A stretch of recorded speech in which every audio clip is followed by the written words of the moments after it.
Другарки и другари, дебатът за предстоящите избори за Европейски парламент ние като партия сме го започнали отдавна. Сега навлизаме в същинската му част и е време да оценим възможността на всичко, свързано с този вод.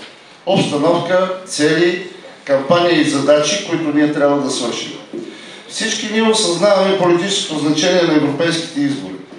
Ситуацията в Европа е важна, но случващото се в страната е в неизбежния фокус, през който ще премине кампанията.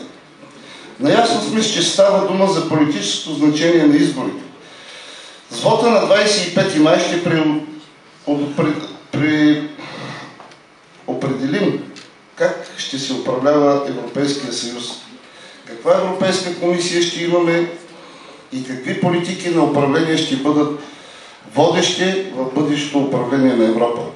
Искаме социална България в социална Европа, където най-важното е хората да живеят достойно, да има инвестиции, работа, добра цена на трудовия пазар и силни механизми за социална солидарност към уязвимите групи на обществото.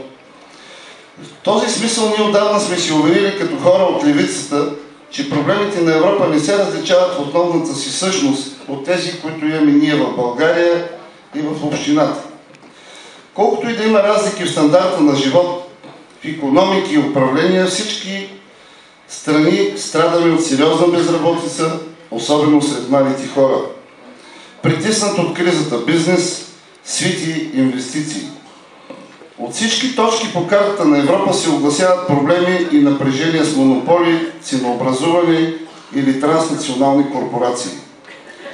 Факт, потвърждаван от европейската статистика, е трайният спад доверието към държавни европейски институции. Не можем да бъдем наивници или самоцелни оптимисти и да не признаем, че такива настроени оценки владеят и българското общество от години и тази тенденция остава.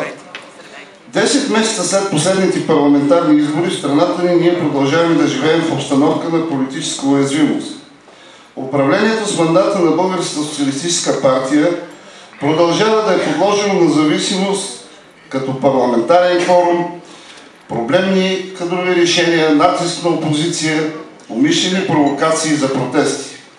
Страната ни днес трудно успява да преодолее както корупционния икономически модел, така и силно уязвимия социален модел на обществена солидарност.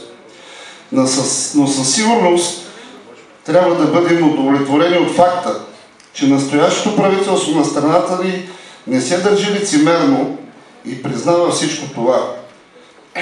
Нещо повече, дори само алармира за проблемите в пенсионната система, за недобрата здравна реформа, за монополните режими в енергетиката и несправедливости в защитата на земеделските производители. Европейските избори обикновено не се радват на особена мотивираност от страна на хората.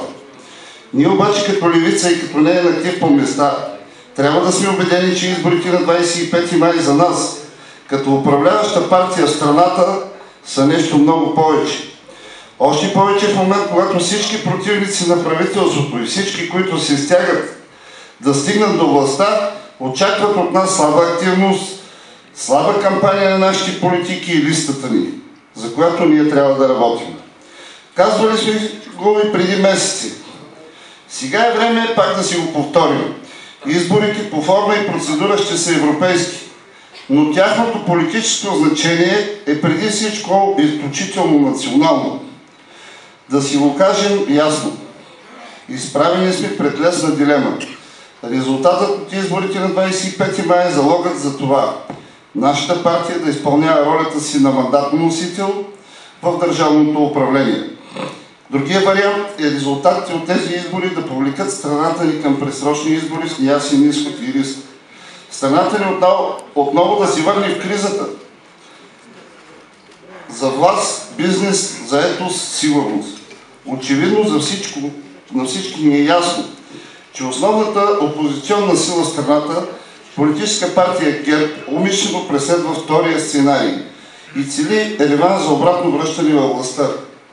Към тази нейна настройка вече се легитимират и други новоизлюпени политически субекти, всеки с нагласата, че на него му се пада да бъде следващия значим балансьор или придатък на властта. И за всичко това им е нужно левицата да загуби своите лидерски позиции. Ето защо ние с пълна мобилизация трябва да влезем в тези избори. С ясното съзнание, че точно резултатът от тях е чакан от всички тест. След него или правителството ще продължи да изпълнява управленската си програма държавност, развитие, справедливост, или против нашата политическа воля ще бъдем буквално хвърлени принудително в нови парламентарни избори.